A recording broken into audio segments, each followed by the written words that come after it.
ከተማም አውራጃም ራስ ገዝም ነበረች ብያለሁና ራስዋን ችላ ማለት ነው። ራስዋን ችላ ማለት ራስ ገዛው ማለት የኦቶኖመስ ማለት ነው። ኦቶኖመስ አሰብ ሪጂናል ኦቶኖመስ ወይም ራስ ገዝ ማለት ነው። እነዚህ ራስ ገዝ በኋላ ላይ 5 ራስ ገዝ በኢትዮጵያ ተቋቋመ።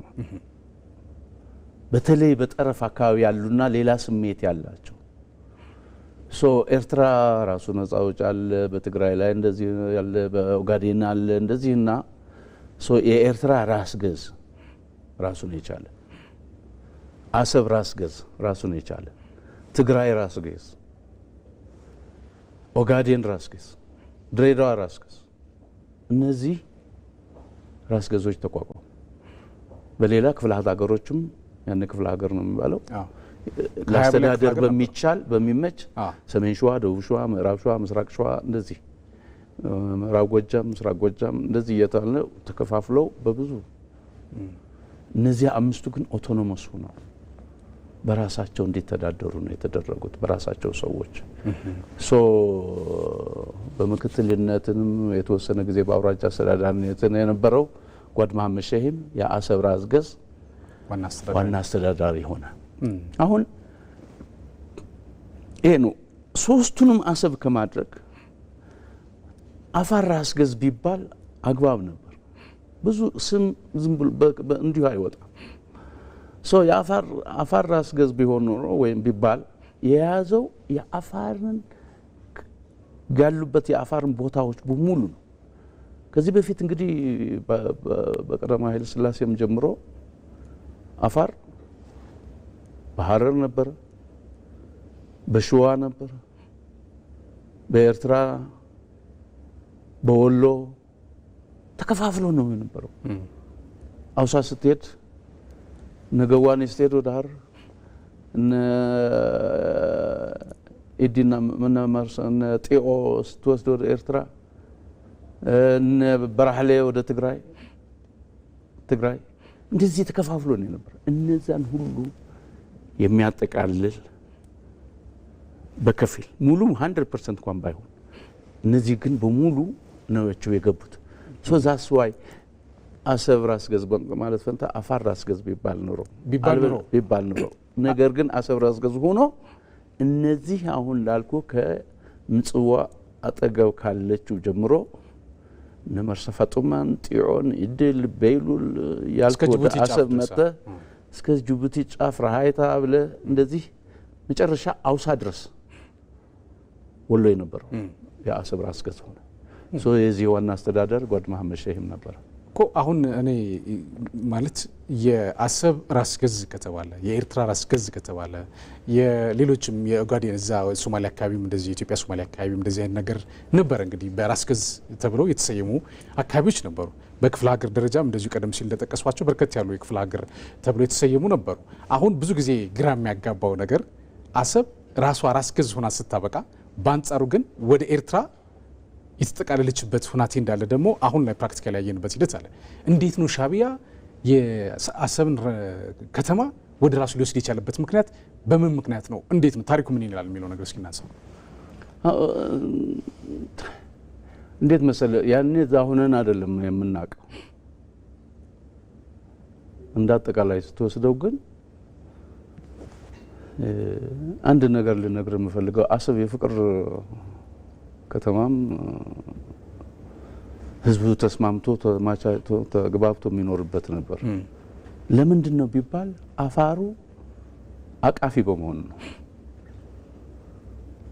ቅድምም ያልኩ የአፋር ተብሎ ቢሆን የምልህ አሉ የሚባሉት የአፋር ሰዎች አንዱ ጥያቄ በኢህአዴግም ላይ ያቀረቡት አትገናጣጥሉን ነው፣ ከኢትዮጵያ ጋር አድርጉን ነው። እነዚህ ጥያቄዎች ነው የነበሩት።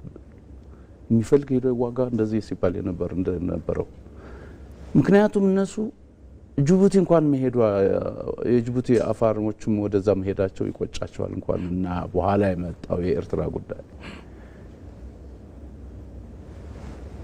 እንዳለ የአፋር ትሪያንግሉን በሙሉ በኢትዮጵያዊነታቸው ያምናሉ። ኢትዮጵያ ውስጥ እንዲሆን ነው የሚፈልጉት። የሚገርምህ እኔ አሰብ በደረስኩበት ጊዜ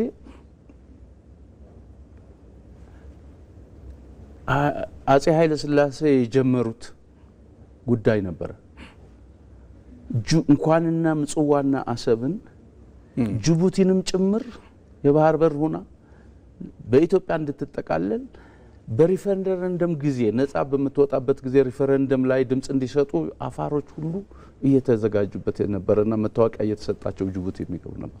ምክንያቱም ጅቡቲ እንዲያው ምን እንኳን በደረስኩበት ጊዜ በደርግ ጊዜ ሕክምና እንኳን አሰብ ሆስፒታል የማይችለውን ጅቡቲ ሄደው እንደ ጅቡቲያኑ ስለሆነው በነጻ ይታከሙ ነበር። ምክንያቱም መታወቂያ ስላላቸው በዛ ሰው ምንድነው መሀል ላይ ግን ምን ሆነ?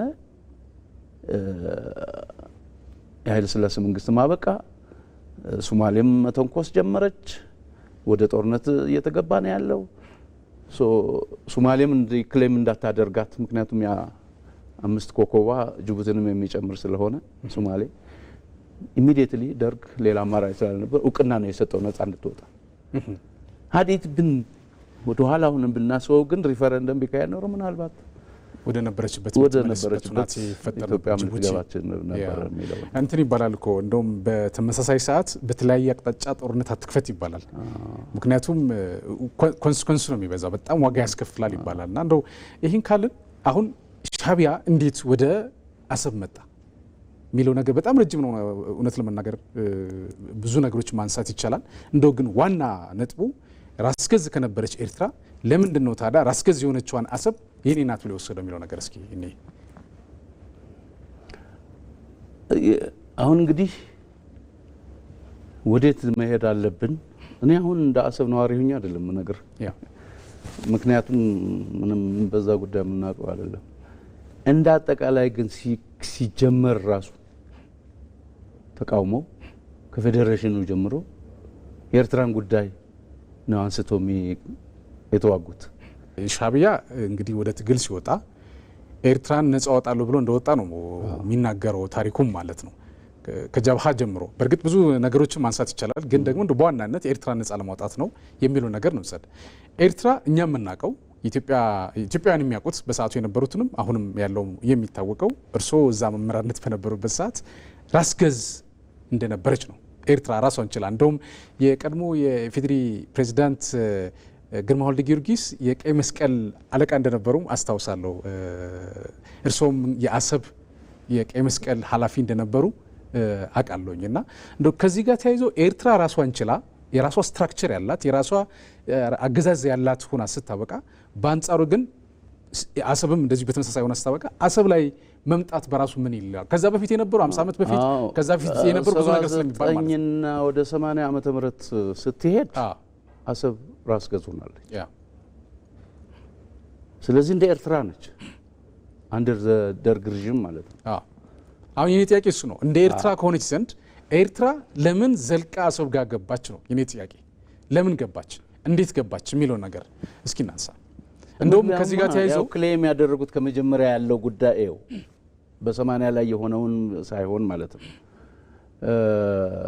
ከ80 እና 79 መጨረሻ ግን አሰብ ራስ ገዝ ከተቋቋሙ በኋላ ኤርትራም ራስ ገዝ ነች፣ ተጠሪነቷ ለማዕከላዊ መንግስት፣ አሰብም ተጠሪነቷ ለማዕከላዊ መንግስት ራስ ገዝ ነች።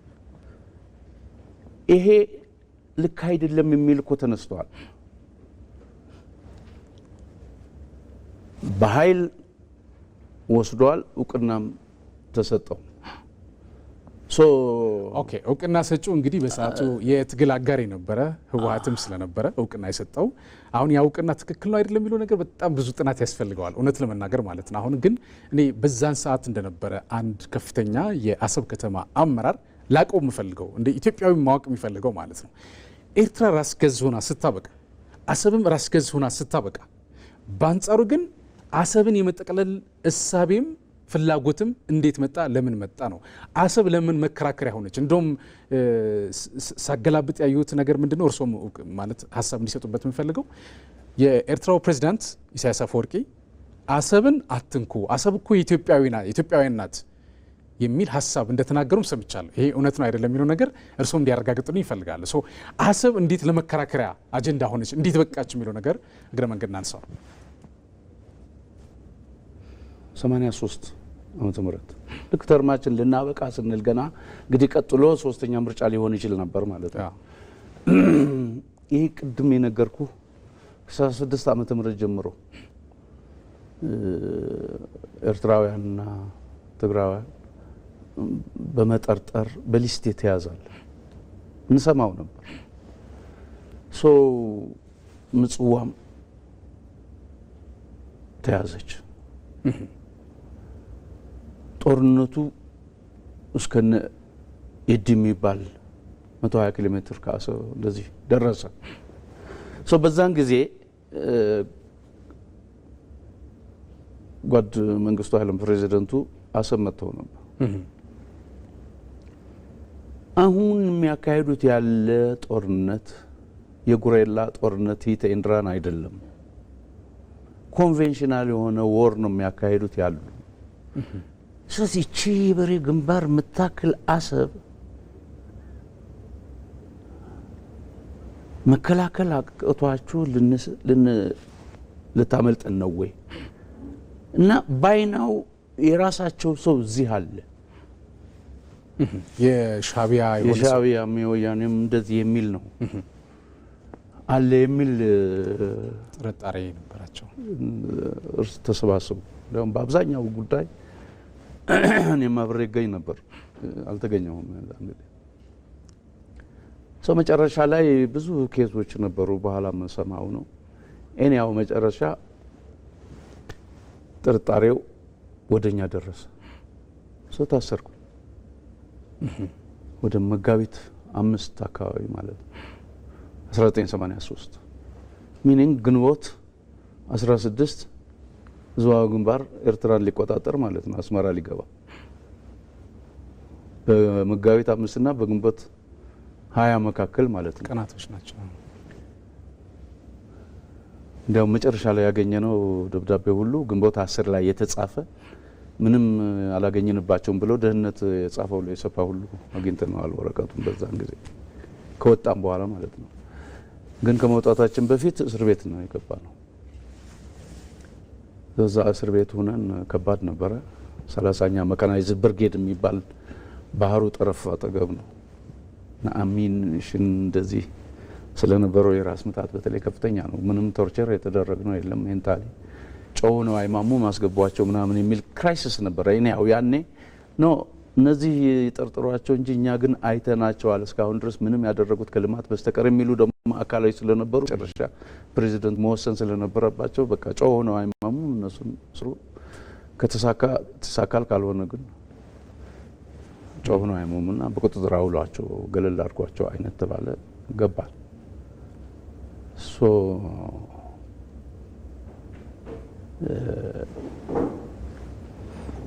ግንቦት 16 ላይ እንግዲህ አስመራን ገቡ።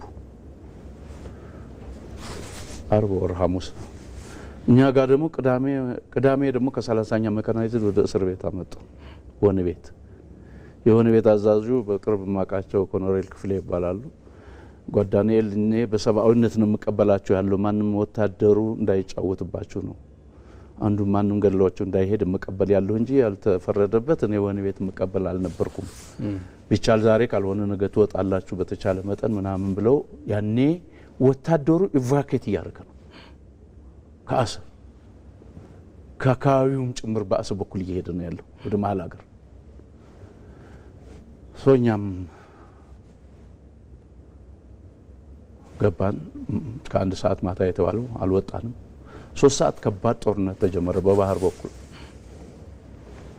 ወህኒ ቤቱ ምንም ጣራ የሌለው በረስት በቆርቆሮ በዝገት ያለቀለት ነው። በቃ ዝገቱ ሁሉ ወረኛ ላይ ያርፋል። ጦርነቱ እየተካሄደ እንደውም ይገርመኛል አንዳንዴ የሚተኮሰው እዚህ ነጋዴ ተራ ነው ያረፈው ዘራይ ደረስ አካባቢ ላለው በቃ በዲስታንስ።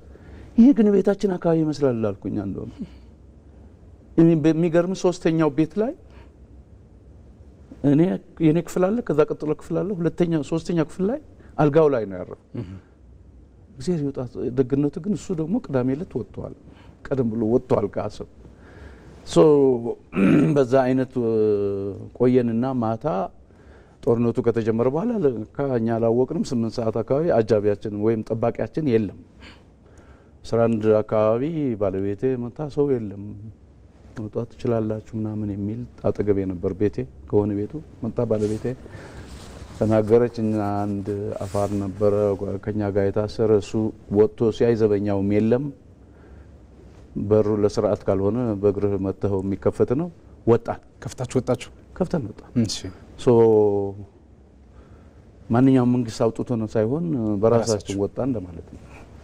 ከዛን ጊዜ በኋላ ነው ሻዕቢያ አሁን እዚህ ላይ ወጥቼን በጣም የፈራ ነው እንግዲህ ምጽዋ ላይ በአየር ኃይል ሲደበደብ የወጣው ድኖ ውስጥ የነበረው በጣም ተጎድቷል። ይሄ ደግሞ ሪፋይነሪ ያለበት ነው። እሱ ከተቃጠለ ከተማው በሙሉ ይነዳል የሚል ነበር። ሶ ፍርሃታችን እኛም እንውጣ የሚለው ከከተማ ሁሉ ከወደብ መኪና እየያዘ ሌላው አውቶቡስ እየያዘ ይወጣል። እኛም እንደወጣን ልንወጣ ፈልገን ነበረ። ከዛ መሀላችን ላይ ያልተስማሙም ነበሩ። መጨረሻ ከኔ ጋር አብረው የታስረው የነበሩ በተለይ ኤርትራውያን እንዴት ከጠላቶቻችሁ ጋር ትሄዳላችሁ እንዴ? ኧረ በሰላም እዚህ ተቆዩ፣ ምንም ችግር የለም እና ባንሄድ ነው ባትሄዱ ነው የሚሻለው። ወታደሩ እየሄደ ነው ያለው። ደግሞ አንዳንድ ጉዳዮች ነበሩ። ያን ቀን ጠዋት ለምሳሌ አውቶቡስ ሹፌሩ እያሳፈረ ለማምለጥ ማለት ነው ከአሰብ አንተ ራስ ውረድ ብሎ ገሎት እንደዚህ አይነት ሜስ ስለነበረ ከነሱ ጋር መሄድ አስቸጋሪም ነበር። ብሶት አለ፣ ችግር አለ፣ ራሱም እያመለጠ ነው። ብዙ ነገር ነው። ስርዓት ያለው ነገር አታገኝም። እንደዛ ሁነን እንግዲህ እኛ እንወጣለን ብለን ቁልፉ ሁሉ ለአንድ ጓደኛችን ልጅ ቤተሰብ ነበር አስረክበን ልንሄድ ብለን ቤታችንም ተዘግቷል። ልንመለስ እንፈልግ ማንም የለም። አሁን ቢቢሲ ስሰማ ኢህአዴግ በደብረ ዘይትም ሆነ በኢትዮጵያ በቦሌ ማንኛውም አይሮፕላን እንዳይገባም እንዳይወጣም የሚል አዋጅ አውጀዋል። ይመታል የሚል ስለዚህ አሰብ የማይደርስ ከሆነ ሰላም ነው ብለን ቆየን። ወደ 6-5 ተኩል አካባቢ ከተማ መግባት ጀመሩ ሻዕቢያ ሰራዊት። እነሱን የሚያውቁ ደግሞ አሉ። ኢቭን ወንድሞቻቸው ዘመዶቻቸው ያገኙ ሰዎች አሉ ደግሞ ያሰቡ ነው ኤርትራውያን በተለይ እና የሚፈለገው ሊስት ይዘዋል ሰዎች በአስተዳደር በዚህ በኩል ከመሐመድ ሸሂም ወንትድ የሚባሉ ብላክ ሊስት ላይ ያሉ በአስተዳደር በፓርቲ ከማህሙድ ጋስ የሚባለው ዝርዝር የያዘ አለ ጎላ ብሎ የተጻፈ። ከዚህ ውስጥ እነዚህ ያሉ ወይ ያሉ እየጠየቁ ነው ያላቸው ለካ እና ያም ዶሊ ዋን እዛ ያለሁት የሌሉ ማለት ነው ያለሁት እኔ ብቻ ነኝ። አሰብ የሉም እየተባለ ዳንኤል አለ ተባለ። ከስም ዝርዝሩ እርስዎ ብቻ ነው? እኔም አለው። ደህንነቱ 6 ሰዓት 7ም ሲነግሩኝ ነበር። እንግዲህ የሚመጣ ይምጣ፣ አሁን ገና መውጣቴ ነው ከእስር ቤት። እንደዚህ ይፈልጋል እንደዚህ ብሎ ነበር ሲጠይቁ ነበር ምናምን እያሉኝ ይነግሩኛል። እኔ ማንንም አላውቅም። ራሳቸው መጡና 10 ሰዓት አገኙኝ። እኔ ወይስ አሰብ ቅድም እንዳልኩ ነው፣ አቃፊ ነው ሁሉ ነገሯ። በተለይ ምግብ ነክ ከወሎ ነው ኤቭሪቲንግ፣ ቅጠልም፣ ጤፍም፣ ከብትም፣ በሬም፣ በግም ማንኛው የወሎ ማህበረሰብ ይበዛበታል። አፋሮችም አሉ፣ ትግራዮችም አሉ፣ ኤርትራውያኖችም አሉ። አሁን እኔ ቤት ጭንቅንቅ ሆነ። እየመጣ እንኳን እግዚአብሔር አወጣ የሚል እንደዚህ ሰውየው ይጠይቀኛል፣ መሀል ላይ ይቋረጣል። ግራ ገባው። እንደውም አፋሮች ሁሉ በግ ይዘው የመጡ አሉ፣ ጤፍ ይዘው ሁሉ የመጡ አሉ፣ አትክልት ሁሉ ሽንኩርት ምናምን ይዘው የመጡ አሉ። ሁሉ ሶስት ግራ ገባቸውና ኤኒዌይስ ምንድነው አንተ እንደዚህ አስተዳዳሪ ነበርክም እንደ ኢሰፓ አይደለም የነበርከው? አዎ እና እንዴት ነው ምናምን እንደዚህ ታስሬ እንዴት የራሳቸውን ያስራሉ ምናምን ያለው ሁኔታ ሲያዩ እስከ ማክሰኞ የትም እንዳትንቀሳቀስ አሉኝ። እሑድ ቀን ማለት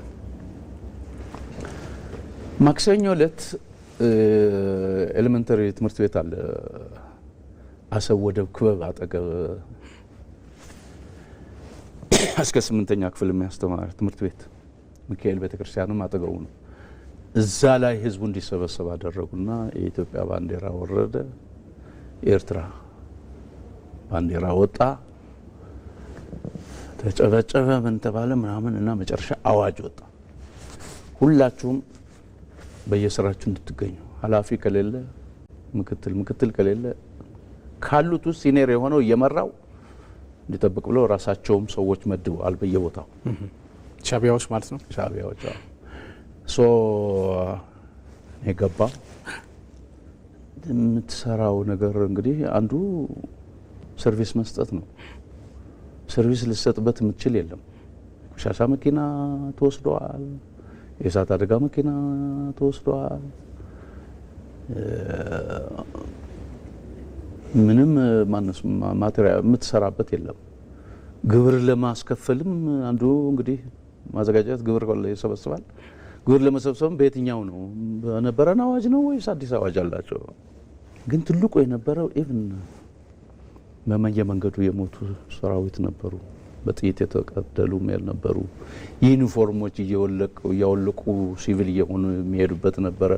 መጠበንጃቸውን ብዬ ዛፍ አለ አሰብ፣ በተለይ በጣም የአሰብ ህዝብ አንድ ብርጭቆ ለራስ አንድ ብርጭቆ ለዛፍ ተብሎ መፈክር ተሰጥቶ ዛፎች በደንብ ነው ተንከባክበን ያሳደግናቸው። ከተማዋ ዳስ የሚመስል እስከነበረበት ጊዜ ነበረ አትክልት የተተከለውና በየአትክልቱ በየዛፉ ክላሽን ሁሉ ታገኛለ ምናምን እንደዚህ እና እኛ እሱን እየጠራረግን ማለት መሳሪያውም ለሚመለከተው መሳሪያ ክፍል አለ። ከኛ ጋር የተገናኙ ዱቄት የሰጡን ነበሩ። የራሳችን የአጠቃላይ ምክር ቤቱ የዳቦ መጋገሪያ ነበረ። እዛ ጋግረን ለህብረተሰቡ ሰጠን። ያልን አንድ ሳምንት ቆየን። በሳምንት ውስጥ ሪፖርት አቅርቡ ተባለ። ሪፖርት በሚቀርብበት ጊዜ እንግዲህ አሰብ ነዳጅ ድርጅት ብላክአውት አድርገዋል፣ አቁመዋል። መርከብ እንዳይገባ ተከልክለው ስለነበረ ወደቡ ስራ የለውም። ወደብ ከሌለ ባህር ትራንዚትም ስራ የለውም። ከሱ ጋር የተያያዘ ስራ ነው። እነዚህ ናቸው አንጋፋዎቹ። ቀጥሎ ያለው አጠቃላይ ምክር ቤት የሰራናቸው ምናምን ገልጸን እንደዚህ ያስፈልጋል፣ በየትኛው ነው ከዚህ በኋላ ግብር መሰብሰብ ከሆነ ምናምን የሚል ለመጀመሪያ እኔ ከአባቴም ጋር በአማርኛ ነበር የምንጻጻፈው። እንደዛ ነበር በወቅቱ የነበረ። በትግርኛ ለመጀመሪያ ጊዜ 17 ገጽ ምናምን ሪፖርት አቅርቤ ለወደፊቱ ስትራቴጂካሊ ሁሉ የሚያመለክት ሪፖርት ነው ያቀረበው። ፈልጉት ተባለ። አያውቁኝም አንዳንዶቹ። ከዛ መኪና እንዲሰጠኝ ተደረገ ምናምን አለና ሰርተን እኔ ቤተሰቤን ላኩኝ። ወዴት? ወደ አዲስ አበባ። ወደ አዲስ አበባ። ምክንያቱም የኢሰፓ አባልም ንብረት ይዞ መሄድ አይችልም ተባለ። እንደውም እኮ በነፃ እንድታገለግሉም ተብላችሁ ነበር አይደል? አዎ፣ እሱ በኋላ ነው። ከዛ እኔ ሁኔታዎቹን የተወሰነ ከሰራ በኋላ ልሂድ አልኳቸው። እናቴ ራሱ መታሰሪያን አታውቅም። እህቴ አግብታም ሰርግ ላይ አልተገኘሁም። እና ወንድሜ ነበር እንደ እኔ እያስመስለው በስልክ ደህና ነኝ ምናምን ነኝ የሚላት የነበረውና እንደዚህ እንኳን መፈታቴን እንኳን አታውቅም። ስለዚህ እሷን ማግኘት አለብኝ። ቢያንስ 1 ወር ሂዳሉ እረፍ። ኦኬ ብዬ ሄድኩ። መጣሁ አዲስ አበባ። እናቴንም አገኘሁ። እዚህ ቆየሁ፣ አረፍኩኝ። ለአዲስ ዓመት መስቀል አካባቢ አሳልፌ ሄድኩኝ። ሲሄድ እንግዲህ እኛ ተዋጉ በለና ማስተዳደሩ ምናምን አሰብ እንደዚህ አቆይታችኋት ምናምን ተብሎ እንድቀጥል ነው የሚፈልጉት ያሉ አለማምደህልን ሰው የሚጠቃ እስኪገኝ ታደርግልናለህ ብለውኝ በዛ አይነት ኔጎሽየት አድርገን በደሞዝ ምናምንም መስራት ቀጣል። አሁን ያልከው በኋላ የመጣ ወደ ጥር አካባቢ ዓመተ ምህረት ረስቼዋለሁ ወይም በሚቀጥለው ጥር መሆን አለበት ወይም የኢሰፓ አባላት የነበሩ ኤርትራውያኖችም አሉ። ኢሰፓ አባላት አሰብ ውስጥ እንግዲህ የኢሰፓ አባልም የሆኑ ኢትዮጵያውያን አሉ። ማንኛውም የኢሰፓ አባል የነበረ አንደኛ በተለይ ኤርትራውያኖቹ ትንሽ የመሸማቀቅም ሁኔታ ነበራቸው። አገራቸው ነጻ ወጣ እነሱ ኢሰፓ እንደነበሩ ሲያስቡ የነበረው ሰው በሌሎቹ ማመለካከት እንደዛ ስቆ ኢሰፓ የነበረ ነው የሚል አይነት ኬዝ ነበረ። 8 ወር በነጻ ያገለግላል። ከዛ በኋላ ግን በምንም አይነት በቃ እንደ ማግለል ምናምንም እንደዚህ እንደዛም እንዳይኖር አይነት ታውጆ they were happy እኔ በማቃቸው ሰዎች የነበሩ በቃ ቅልል ነው ያለላቸው በዚህ ማወራረድ ማለት ነው። ኢትዮጵያውያኖቹም ጠሯቸው ከፈለጋችሁ መስራት ትችላላችሁ 8 ወር ከዛ በኋላ ደግሞ እዚህ ይሰጣችኋል ካልፈለጋችሁ መሄድ ትችላላችሁ ተባለ። አሁን እስከ ጥር ጃንዋሪ ማለት ነው በፈረንጅ ነበር የሚቆጠረውና ጃንዋሪ 23 ድረስ ገና ሳምንት ሲቀረው ወሩ ሊያበቃ ማለት ነው ተጠራውና ዳንኤል እስካሁን ድረስ በአንተ ጉዳይ ነበር ስንነጋገር የነበር ነውና ኢሰፓ ሁሉ ያለ ደሞዝ መስራት አለበት ተብሏል። አሁን የማይቻለው ጋዜጣም ላይ አይቻለሁ። ልክ ነው እና እንድሰራልን ነው። እኔ ጃንዋሪ 31 ድረስ ጠብቃለሁ። ደሞዝ ከተሰጠኝ ቀጥላለሁ፣ ካልተሰጠኝ ግን እሄዳለሁ። አይደለም ያለ ደሞዝ በደሞዝም እኮ ሊሄድ ብያችሁ እስከ ለሚለማመዱና ሃንድ ኦቨር የሚያደርጉ ሰዎች እስከሚገኙ እንድሰራ የተነገረኝ። ስለዚህ እኔ የሚፈለግብኝ ጉዳይ ከሌለ በስተቀር እኔ አልሰራም ቋቸው